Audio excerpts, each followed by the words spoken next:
Halo teman-teman, pada kesempatan kali ini kami membuat konten yang menjelaskan teori Bapak Carl Rogers beserta penerapannya. Saya harap teman-teman semua menikmati konten yang kami persembahkan. Jadi tanpa basa-basi, saya akan langsung masuk ke dalam materinya, dimulai dengan biografi Bapak Carl Rogers. Carl Rogers adalah seorang psikolog yang lahir pada 8 Januari 1902 di Oak Park, Illinois, Amerika Serikat. Carl Rogers berkuliah di Columbia University, mendapatkan gelar MA pada tahun 1928 dan PhD pada tahun 1931. Pada tahun 1940, Rogers menjadi profesor psikologi klinis di Ohio State University. Penemuan-penemuan dan teori-teorinya muncul di dalam buku Client-Centered Therapy yang diterbitkan pada tahun 1951 dan juga Psychotherapy and Personality Change pada tahun 1954.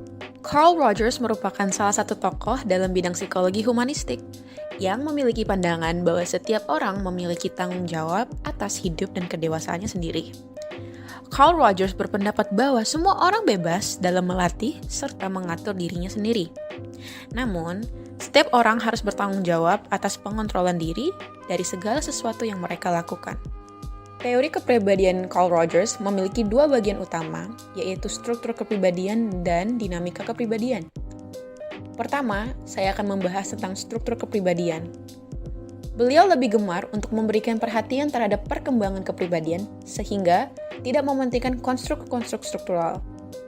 Ada 3 konstruk yang menjadi dasar dari teorinya, yakni self, organisme, dan medan fenomena. Saya akan mulai dari self. Self adalah konsep menyeluruh yang terorganisir mengenai pengalaman yang berhubungan dengan aku dan membedakan aku dari yang bukan aku.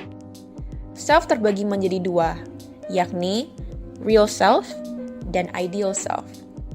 Real self adalah kondisi individu saat ini, sedangkan ideal self adalah kondisi yang ingin dicapai individu.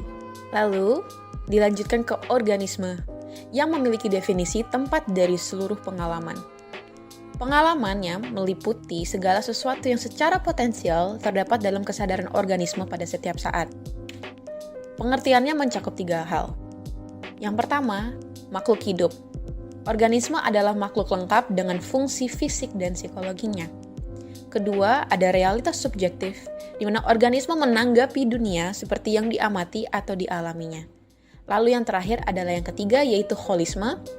Organisme adalah satu kesatuan sistem, sehingga perubahan pada suatu bagian akan mempengaruhi bagian yang lain. Yang terakhir, ada medan fenomena, yang bisa dikatakan sebagai frame of reference individu atau keseluruhan pengalaman pribadi, baik eksternal atau internal. Bisa disadari ataupun tidak disadari. Bagaimana seorang bertingkah laku tergantung pada medan fenomenal atau kenyataan subjektif, dan bukan pada keadaan-keadaan perangsangannya atau kenyataan luar. Dinamika kepribadian dibagi menjadi 3. Yang pertama ada positive regard, kedua ada self-consistency and congruence, yang ketiga ada self-actualization. Positive regard, kebutuhan dasar yang dimiliki manusia seperti kehangatan, penghargaan, penerimaan, cinta dari orang lain. Kebutuhan ini juga disebut dengan need positive regard. Positive regard dibagi menjadi 2. Yang pertama ada conditional positive regard, yang kedua ada unconditional positive regard. Positive regard, conditional positive regard. Untuk mendapatkan kebutuhan tersebut harus memenuhi syarat-syarat tertentu. Namun untuk unconditional positive regard diberikan tanpa syarat apapun. Self-consistency and congruence. Manusia berfungsi untuk mempertahankan konsistensi antara self-perception dan kongruensi antara persepsi self dan pengalaman. Aktualisasi diri. Hal yang mendorong potensi individu serta pengembangan diri, yang dimana sifatnya adalah bawaan dan menjadi ciri dari seluruh manusia. Untuk mencapai aktualisasi diri, manusia harus bisa membedakan perilaku yang bersifat progresif dan perilaku yang bersifat regresif.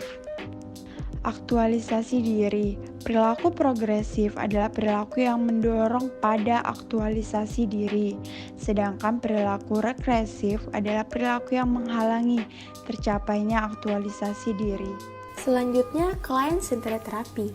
teknik terapi yang berpusat pada klien di mana konselor bertugas untuk membantu klien dalam mengenali masalahnya sendiri. Adapun peran konselor dalam model pendekatan konseling client-centered.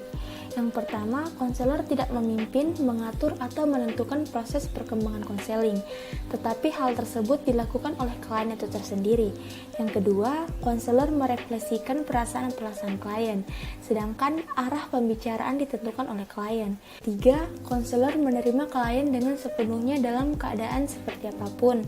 Dan yang keempat, konselor memberi kebebasan pada klien untuk mengekspresikan perasaannya sedalam dan seluas-luasnya. Adapun asumsi dasar Carl Rogers.